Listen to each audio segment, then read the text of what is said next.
When you're driven, the need to accomplish a goal is relentless. Hard work and ambition compel you to do whatever's necessary. In my work as a personal injury trial lawyer for 18 years, it's common to meet driven people. Those with drive can have different personalities, careers, or backgrounds, but they possess one common factor. Despite their passions, driven people want to surround and motivate themselves with other driven people.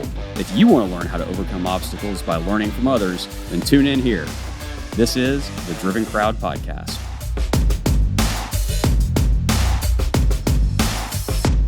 Thank you for tuning into episode number 22 of the Driven Crowd Podcast, fueled by Snellings Law. I'm your host, Scott Snellings. Today on the podcast, we have Chairman and CEO of the Wealth Factory, Norman Westervelt. Norm has been an entrepreneur for more than 25 years in various industries and has vast experience in operational roles in industries related to higher education, publishing, manufacturing, construction, development, and personal financial education. He believes a sound foundation in cash management and accounting principles contribute significantly to organizational success, and he is passionate about educating business owners on foundational personal finance that complements their business success. Norm, welcome to the Driven Crowd Podcast. Thank you so much, Scott. It's wonderful to be here today. Absolutely. So Norm, as we do with everyone, let's start off. Tell us a little bit about where you grew up and take us through your education and professional background to where you are today. Well, I love to tell my story, and one of my favorite people to quote actually is P.T. Barnum, and he used to say it's impossible to hate somebody if you know their story. So I grew up in upstate New York, and I happen to be sitting here today through a turn of events. I am in upstate New York working with some clients and doing some other business up here. So it's great to be back to my roots. I just am so grateful for the wonderful family that I grew up in. Had very loving and nurturing parents, three wonderful sisters that surrounded themselves around me because I was the youngest of four. So I had a house full of very nurturing women in my life that just helped me develop some of the sound principles that I live by today. I ended up doing my undergraduate education at Liberty University in Lynchburg, Virginia, and got my undergraduate degree in accounting from there. And this is a lot of my messaging around the importance of accounting and finance for business owners. And we'll talk about that in a couple minutes. Went on to get my MBA with a concentration in corporate finance from Lynchburg College, which is now Lynchburg University, in Central Virginia as well, and spent several years there, and spent a small amount of time in a W-2 position, in an administrative position. And then I realized that I was going to enjoy my journey so much more if I had more freedom and I could direct my path on my own. And so I just started out with a lifelong journey of entrepreneurism. My first business was a little children's publishing company. I spent some time in that, was able to get into manufacturing in Alabama, and that served me very, very well. Had an exit out of that opportunity, put me into real estate and development. And the great thing about my journey in real estate and development is that took me right up to 2006. And we all know what happened between 2006 and 2008. Absolutely. In that time period, as the most challenging of my life, positioned me for the best next chapter of my life. Because it was in that work with construction and development that I created a soft landing for myself because of strategy. But then I started consulting for contractors and developers that I knew that were going to be struggling with a lot of the financial challenges that I was able to avoid. And that took me through one introduction to another that led me to the individual that brought me out to Utah. I started doing work that individual, helping them get off of the real estate debt that they were on at the time, and we can talk more about that in detail if we have time. But but that changed everything for me. That gave me an opportunity to get involved with what I'm so passionate about right now, and that's education, personal financial education, for entrepreneurs. So every single day I get to talk with business owners like you, Scott, and I'm so grateful for that you're a part of our program, but just many other wonderful individuals where we can just learn together and grow together, but all based on sound principles that we've been to be able to develop at Wealth Factory.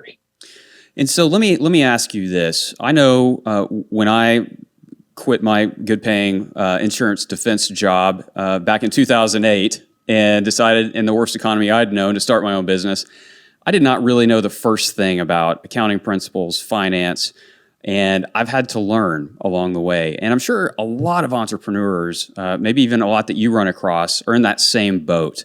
So for those that are looking at starting a business, what would you suggest to them? Where should they start in terms of learning about finance and accounting? The entrepreneurs that we work with at Wealth Factory, they're smaller to mid-size. So we're not talking about 50 or 60 or $100 million companies, although we have some of those as our clients.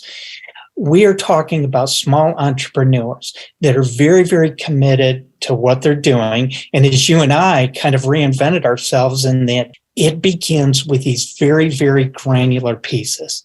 And we hear a lot of expressions around cash. And at Wealth Factory, we educate entrepreneurs about cash flow, taxes, insurance, investing, and estate planning. But I always lead with cash because that wonderful phrase, cash is king. Well, if we're not controlling our cash, if we're not watching it very, very closely, then it can get away from us. So I talked about the construction and development industry a moment ago, and I believe that I was successful in there, even in difficult times, because I kept track of the books 100% on my own. I would encourage every entrepreneur, if they don't have the ability to do bookkeeping on their own or control the cash on their own, then get somebody that is actually a professional at that they can bring by their side to help them with that. So many entrepreneurs that we work with, they're using their spouse, or they're using a family member or a close friend. And frankly, these individuals, as good-hearted and well-intended as they are, Scott, they really don't know what they're doing. And the thing about bookkeeping is that now it's down to a very, very reasonable amount. You can get an accountant for $200 or $300 a month to do all the bookkeeping and then do taxes separately from that. So first and foremost, I would encourage individuals that are starting out, and even if you're established at some level, get a competent bookkeeper that can help you manage that, and then personally own the cash flow management. Track every single dollar that comes in and track every single dollar that comes out. Most of the conversations we have around, Scott, are around two issues. Number one, I need more cash. I want more cash. Number two, they're always panicked about their taxes because they don't have a good reservation organization system to reserve for their taxes. And then thirdly, they're paying off a lot of debt and they don't know how to do it. We help give guidance in all three of those areas. And so in addition to, watching the money that's coming in, watching the money that's going out, and tracking all of that, you got to have a plan in place first, right? I mean, you got to have a quote unquote budget in terms of, hey, here's what we think is going to be coming in, here's what's going to be going out. And so how would you suggest an entrepreneur, or maybe somebody who is looking to become an entrepreneur, how do you set up that first budget? It all starts with margins, Scott. And you and I are completely different industries, but if we don't know our margins, so whether it's a per hour billing basis or whether it's a coaching program basis, if we don't know our margins, then you're shooting in the dark. You're always going to be struggling. And chances are, if you don't know your margins, you're probably not making money. And that's why there's this whole mystery around, why don't I ever have enough cash in the bank? So number one, and I do this one talk around the 4 Ps, and it actually starts at the top of the clock. It's product, process, people, and profits. So on that product, we have a product that we're taking out to the market. I know exactly what the cost of delivery of that product is. And so then I know where I can target what to charge for that. And then the margins, whatever's available, then that's when we get into what we can invest in our processes, what we can invest in our people, and then most importantly, what we can generate as a profit to take home for ourselves. And so, as you're looking through those things, say for instance, a personal injury lawyer like me, our margins vary wildly, right? We have cases and, we get paid based on the results that we're able to obtain. Do you have ways to budget around those kinds of things and determine margins that way? That reminds me a lot of the construction and development industry, Scott. So the way that I manage construction and development, and this served me very, very well, and again, I'm just so grateful for the exit, the soft landing that I was able to have out of that. But I had this thought process around construction and development. I was a licensed home builder and I was a licensed general contractor. And I felt like on the building side of it, if the building side helped pay for the bills, that was my objective there. So 9 out of 10 houses covered their margins. We made a little bit, but then if the 10th house, if number 10 out of those had exceptional margins, that helped smooth things out. So I would suspect that in an industry like personal injury, that you're very, very good at what you do. So that on those 10 cases that, maybe that isn't going to be that 7-figure outcome or something, but you're good enough at what you do that you're going to cover all costs, everybody will get paid, and there's a good outcome for the client. But then there's that case number 10 that's the game changer, where the margins are great, where a whole lot of money comes into the bank. And so comparing that to construction and development, that's where that gets saved for the rainy day. So you bring the harvest in, you fill the silos. And the thing of it is, you don't eat all the grain the first day, you save it and preserve it. And that's one of the biggest challenges that I have, that when we work with entrepreneurs related to cash, is that they're pretty good about earning the cash, but they're even better about spending it.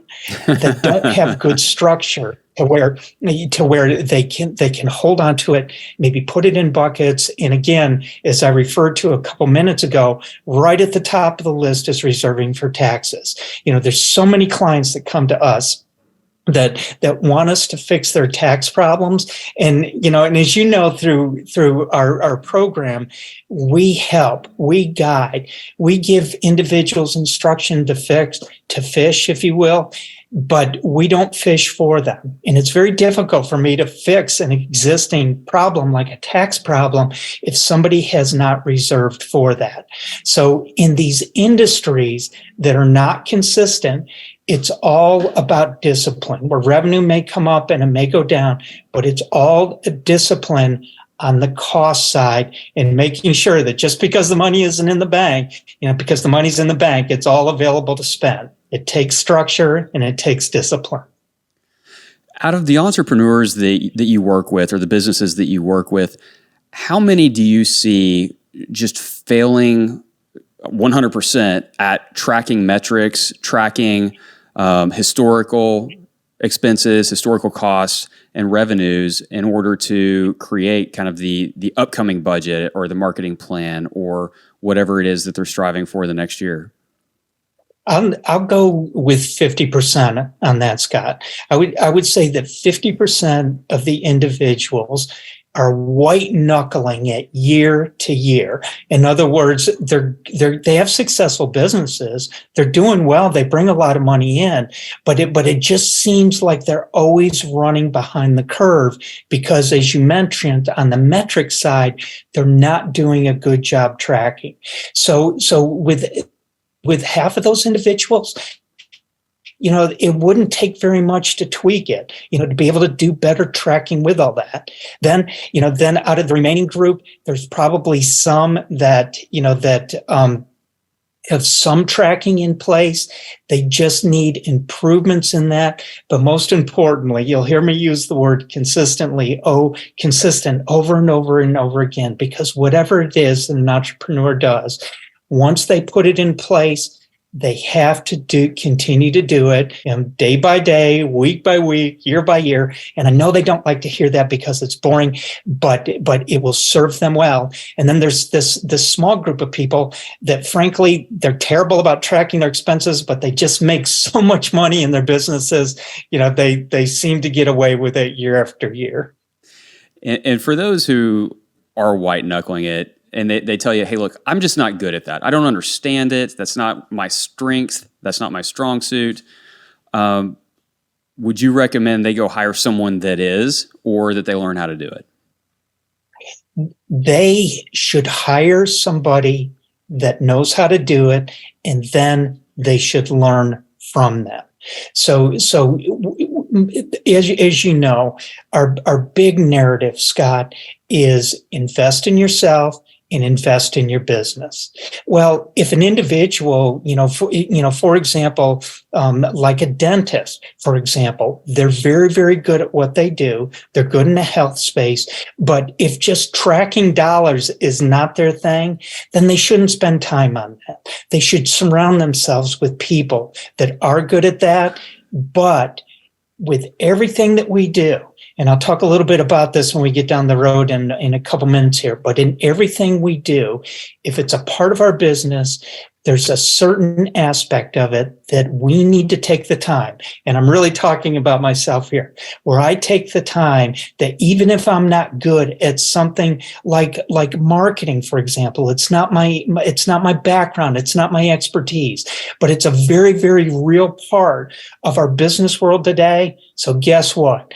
I dedicate a certain amount of my time every week to understanding marketing and getting into it and learning it better. I don't know everything about it, but there's certain things about ad spend and about the markets we go after, the silos, that I'm starting to watch every single day now. Watch it razor focus. So it's a bit of both, Scott. It's hiring that professional so you don't have to be burdened with it every day, but it's taking responsibility and understanding the aspects of it that are the most important. You brought up an interesting point there. You mentioned that you devote a specific amount of time each day or each week to learning marketing. What percentage of your time throughout the week, let's say, do you spend learning and growing as opposed to actually working either on or in your business? Every day to me is a learning experience. And the beautiful thing where I'm at in my life right now is I'm in my fifth or sixth economic cycle. So I'm 61 years old. I feel younger than ever. And so I seek a lot of information about my businesses. So I am looking, and this is where things have changed. So when I say I'm in my sixth economic cycle, 30 years ago, when I was an entrepreneur, we could be in a business, Scott, and do the same thing over and over and over again. If you just showed up and served your client well or served your customer well, we did good. It's a different world. Everything today is so fast paced and changing. An algorithm, on an ad spend that was working well yesterday suddenly fell off the charts today. So I mentor a lot of young men, and one of my favorite things, about being a CEO of Wealth Factory is I get to talk to, a lot of different clients, and I tell these young men, that when I wake up every day, my passion is accounting. I like numbers. I like finance, and I would love to do that every single day. I would be deep into spreadsheets if I could, but it doesn't work that way anymore. So when I wake up every morning, actually my mindset is I'm not in the personal financial education business. I'm not in the insurance business. I'm not in the real estate business. These are some of these other things that I do. I am in the marketing business. If I don't wake up every single day, Scott, thinking about how I'm going to fill the top of the funnel for new leads that we can introduce the concepts from a Wealth Factory to, I'm going to be 100% behind the curve. So not only, and I don't, and this is where as entrepreneurs, we can get in our own way. I don't even know the right things to study. So that's why surrounding myself with people that are good at marketing, that are experts at that know about ad spend, that know about SEO, that know about, the silos that we're going to go after. And I learn from them. And out of that, I develop the items that I use as my barometer, my checklist items. So one of the most exciting, days of the week for me are Monday, actually, because on my dashboard, my marketing dashboard, it's populated in there. I know exactly how many leads came into Wealth Factory last week, the products that got them there, and how much that ad spend cost me. And if I know that number, if I know how many leads came in that week, I can almost go right to the calendar and go, okay, 2 weeks from now, this is how many sales we'll have. 6 weeks from now, here's how many people be in the program. Because if you develop those rhythms and you're consistent at tracking them and watching them, that's instant forecasting right at your fingertips. And it's amazing too. Once you develop that dashboard or the scorecard, or depending on which version of business type you're running and what you call it, it provides an amazing pulse on your business. And even if that pulse is slow, things aren't going well, it still provides this comfort knowing that you know exactly where you stand and you know exactly what you have to do to get that pulse up, or to contain or maintain that pulse, or even grow that pulse higher.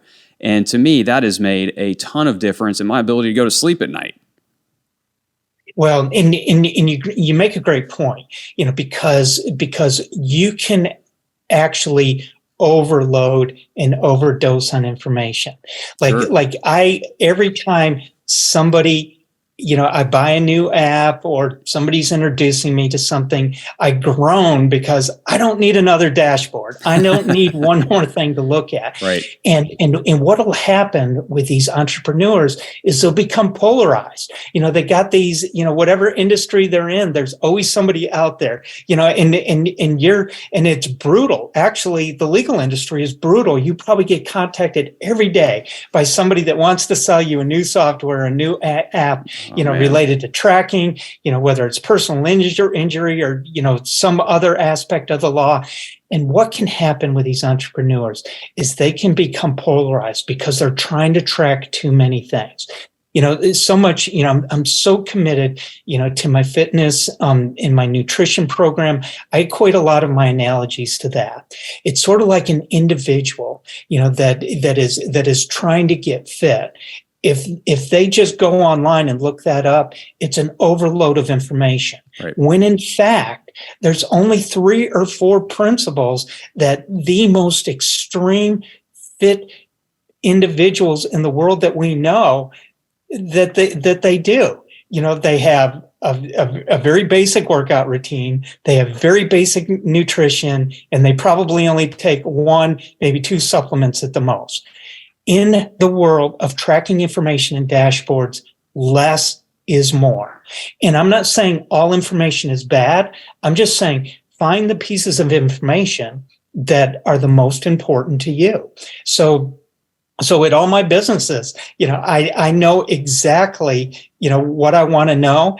And it's only like I run each business off of like 5 indicators, so I'm interested how many leads came in this week, how many sales are on the board, how many people are in their program, and what is my retention. Those are my big 4 for Wealth Factory.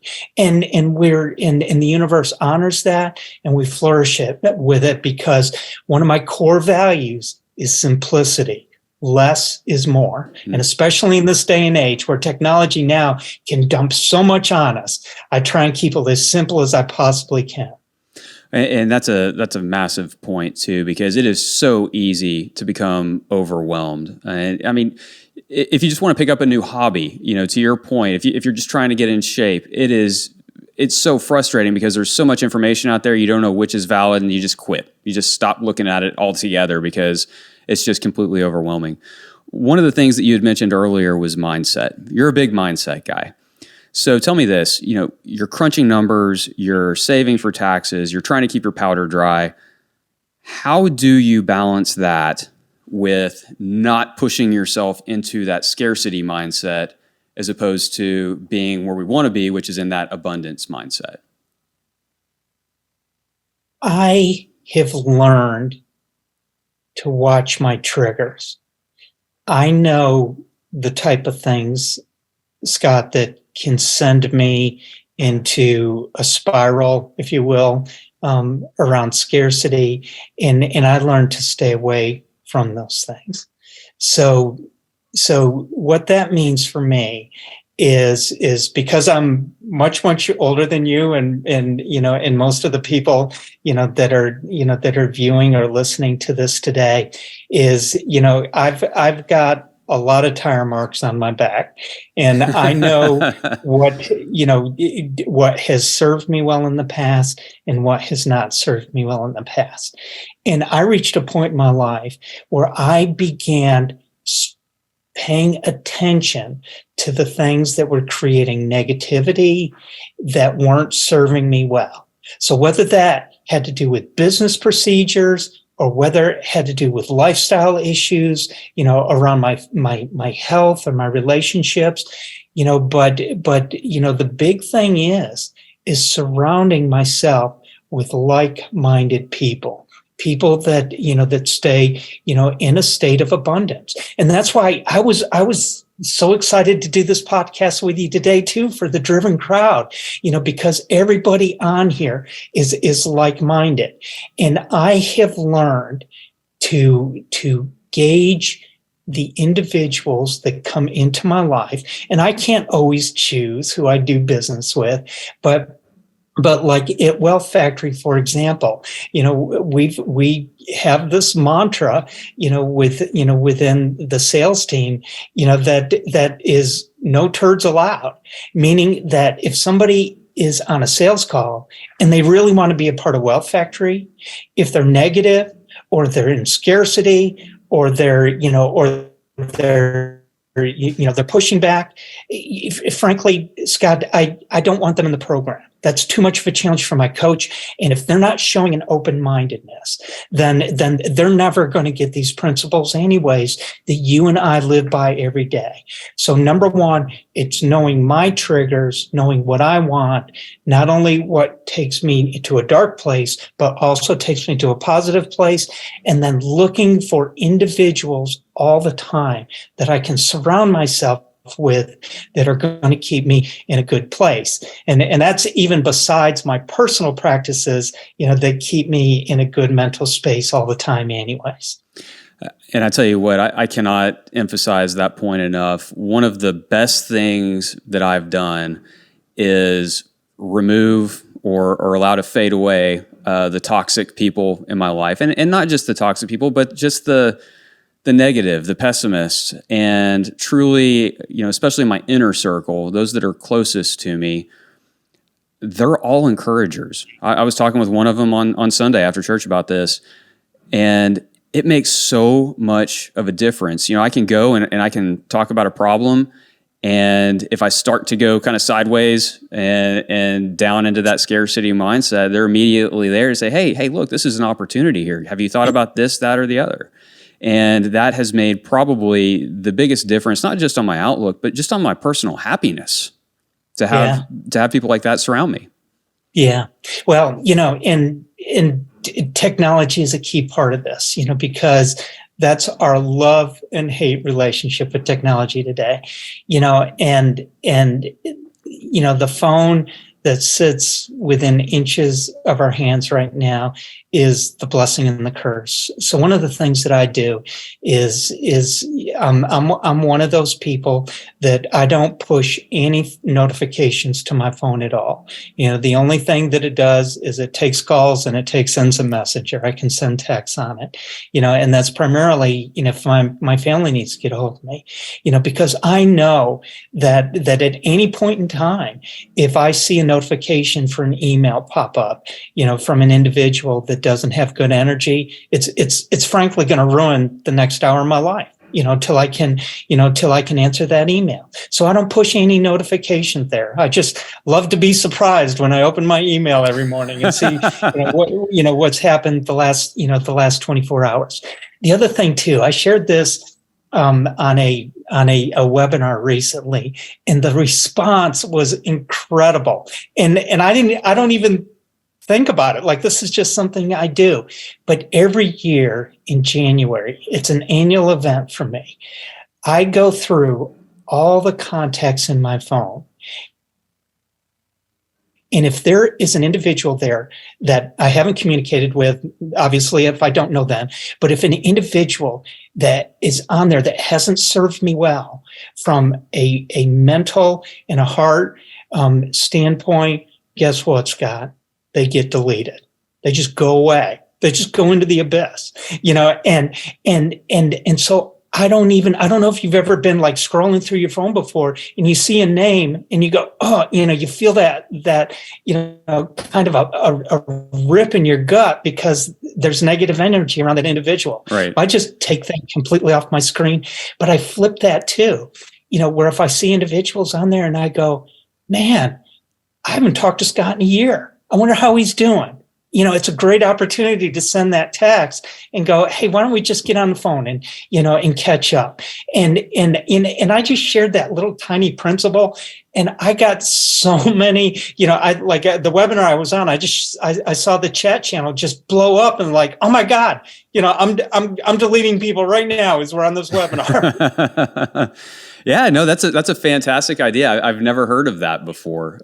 In fact, I may not even wait till January. I may start that process when I get home. I really like that. All right, so we've mentioned Wealth Factory several times now. Tell us what it is and how the idea came to you, or how you got started with Wealth Factory. As I shared with you, around 2009, I was introduced to an individual named Garrett Gunderson, who is the original founder of the principles that the Wealth Factory was originally based on. Garrett and I are the best of friends today. We're partners, in other deals. We do things together, and when he realized the work that I was doing around 2009, 2010 to help individuals navigate the poor real estate landscape. He grabbed me as quick as he could. I remember we were in an event that somebody introduced me to. He grabbed me by the shirt sleeve, asked somebody else to speak for him, and he took me out in the hall and he goes, I literally have 300 bad properties somebody put me in. My phone's ringing off the hook. And that's how our relationship started. At the time, he was in charge of a company that had a different brand than Wealth Factory, very similar education concepts. But it was later on when we took Wealth Factory to a new level. We changed the brand. We invited other people to be involved. We bought a big database. That's when I became a minority owner of Wealth Factory. 3 years ago, I had the opportunity to buy Garrett out, and which put me in the majority position. But simply what we do, Scott, is personal financial education for entrepreneurs. We educate around cash flow, taxes, insurance, investing, and estate planning. And once we've provided that education, the individual is introduced to a professional in any one of those 5 areas that can actually execute the specifics around their individual situation. So the elevator speech is simply this: you've done a great job over the last 10, 20, even 30 years building your business. I can guarantee you have not spent the same amount of time on your personal finance. And any one of those 5 areas, if they blow up, they can undo 30 years worth of entrepreneurship overnight. From a liability issue or a cash protection issue or a hiring issue or whatever. So we just help guide that entrepreneur through some very, very basic principles that allows them to have a bulletproof foundation in their personal finance, which will give them not only freedom, to where there's things like their estate that they don't have to think about in the middle of the night anymore, but also to give them freedom to invest in themselves and invest in their business to even make their business flourish even more. So, one of the things that I found incredibly interesting when I was first, introduced to Wealth Factory was the Rockefeller method. Tell us about that. The Rockefeller method is simply based on a principle that the Rockefeller family had been instituted for years. And it's around the concept of overfunded whole life insurance. So this is a great conversation to have these days, because we're sitting here watching what we hope isn't going to be a series of dominoes with the banking industry, but it actually could be. So people are questioning, here's a financial institution that we want to believe in, the bank, and now it's starting to have cracks in its foundation. Well, the insurance industry is a huge financial institution in itself, over 300 years old. But the difference is a completely different philosophy on how they invest their money, how much cash exposure they have, and the type of things that they do to create a return for that insurance company so that they can pay on the claims. Well, the Rockefellers saw that years ago and said, now, wait a second. So you're saying if somebody like a family member or a business associate that I'm involved with every day, I can take out an insurance policy on them, or I can take out an insurance policy on myself? And the answer is yes. And what the Rockefeller family does is these are self-perpetuating funds, in that an insurance policy upon death benefit will pay into the fund, and that is used to purchase more insurance. So if you can think billions and billions of dollars, that's what's happening there. But what it means for you and I is that what the Rockefellers do is they use all the money that's been put aside for that, and they use it to invest in other businesses. Or the family members can borrow against that money to start their own businesses. So what does that mean for you and I? Well, with a overfunded cash value policy, that can continue to accumulate cash. Not only is it legacy for our family, but that can accumulate cash where we can use that to borrow against it. Maybe we have an opportunity, to buy a business, and we need $100,000 pretty quickly. Well, you and I know how arduous it is to go to the bank. I'm worth a lot of money, so I should be able to easily borrow $100,000. Well, you and I both know in the banking industry, it's flawed. It doesn't work like that. If you have $100,000 of cash value in your policy, quick phone call to the insurance company, that within 48 hours, that cash is transferred to you.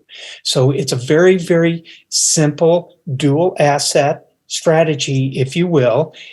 First of all, it's the legacy piece that provides for your estate and your family. And then there's the cash value piece. And then there's several other benefits to that as well. As a litigator, one of the wonderful things about the whole life policy is that in most states it's protected from litigation. And so there's these nice, wonderful pieces about cash growth and return on interest and access to cash and protection of cash that is just very, very sound and it was, just referred to, as a Rockefeller method, which actually, I actually own the rights to that book. When I bought Wealth Factory, I got the rights to that book, and I've actually changed the name of it to What Would Billionaires Do? Because frankly, it's, these are, things that, that Warren Buffett, and other multi-billionaires use in the course of their daily lives. So it's just actually a better description. What would billionaires do? And one of the other things I found so interesting is, most of us don't necessarily have overlap between the different professionals we use. Our estate planning attorney doesn't talk to our CPA, who doesn't talk to our investment advisor, who doesn't talk to our insurance sales. And you guys, one of your goals is to change that. It is. It is. One of the biggest challenges that entrepreneurs have is this, as we mentioned with technology, it's this complexity that gets introduced into their lives. So they would maybe have a great conversation with an estate planning attorney that says, okay, here's what to do with your estate. Here's how to set up your corporations. Here's maybe some trust you want to do. All that gets completely set up. And then you talk to the tax accountant that says, well, you realize the way that was set up, in the event of your death, it creates a huge liability for your estate from a tax standpoint. So then it has to all be undone, and redone again to serve it well, or maybe, it talk with, an insurance trust gets set up, by the attorney, and then it goes to the insurance person, and the insurance person says, well, actually, I don't know if you realize you can't buy a policy for that type of trust. So our objective is to bring professionals together in the lives of our clients that are actually talking together. And, and some of these professionals, Scott, as you know, they don't actually know each other, but because they're completely ingrained into the philosophy of Wealth Factory, of what we teach and how we teach it, they are 100% up to speed. They know instantly, okay, I know exactly what to do if I'm working, if the tax guy calls the attorney and says, okay, here's Norm's files, they know exactly what to do. And so that is our objective, to always bring these professionals together, to where they're all talking on the same page on behalf of the client. And one of the other aspects that has really taken off recently, at least that I've seen, is the networking aspect of Wealth Factory. It is, I don't want to call it social media-esque, but there's different channels related to different topics. So a real estate channel, a business acquisition channel, a crypto channel, you name it, there's a channel for it, and people can ask questions. And I've seen a lot of interaction and even people jumping in on deals together. Yeah. The whole education process with Wealth Factory, is delivered by webinars, one-on-one coaching, the content that's in our dashboard, and this whole thing around community is just like I'm getting goosebumps even starting to talk about it, because within the community, these individuals that are talking together, that are comparing notes. As you said out there, if somebody just puts out there into the universe, that somebody just filed a lawsuit against me for for whatever, the community channel jumps right in, and this whole chat starts about, well, here's somebody that I used, or here's a recommendation around that, and as you said, is smart as I think I am, as smart as I think my team is, actually the real brain trust is within the community itself. It's within the clients. And yes, there's some individuals that do find each other and do deals. We don't really encourage solicitation, but we do encourage relationships. We do encourage networking. So if there's something out there, if two individuals meet organically through the community, then and there's an opportunity for there, then great. They know at the very least they've met another like-minded person, particularly in the place of abundance. And this is the great thing about the gatekeeping we do. When I talk about the type of individual that we don't allow in the program, one of the reasons is that I don't want to expose any negativity to such a wonderful, group of clients and community that I love and respect so much. Awesome. Norm, if people want to learn more about Wealth Factory, where do they find you at? Wealthfactory.com. There's a lot of different ways to jump in and get involved, and even if it's just a inquiry, hey, I'd like to talk to somebody, but also too for these podcasts that I'm featured on. If anybody wants to email me directly, norm@wealthfactory.com. norm@wealthfactory.com, then I'd be more than happy to connect them with the right person, or even have a conversation with them if I can be of help in any way. Fantastic. All right, Norm, we are almost out of time, but I always ask, favorite books. Give me 3 or 4 of your favorite books. Ryan Holiday, the obstacle is the way. James Nestor, Breath. That's a great crossover between my physical and my mental program. I am very, very strong in my spiritual beliefs, and so I'd be very remiss if I didn't mention the Bible as one of my go-to pieces for wisdom as well. Awesome. Well, thank you, Norm, so much. Great talking to you. And thanks to everyone out there who listened. We really appreciate it. And we look forward to seeing you next time on the Driven Crowd podcast.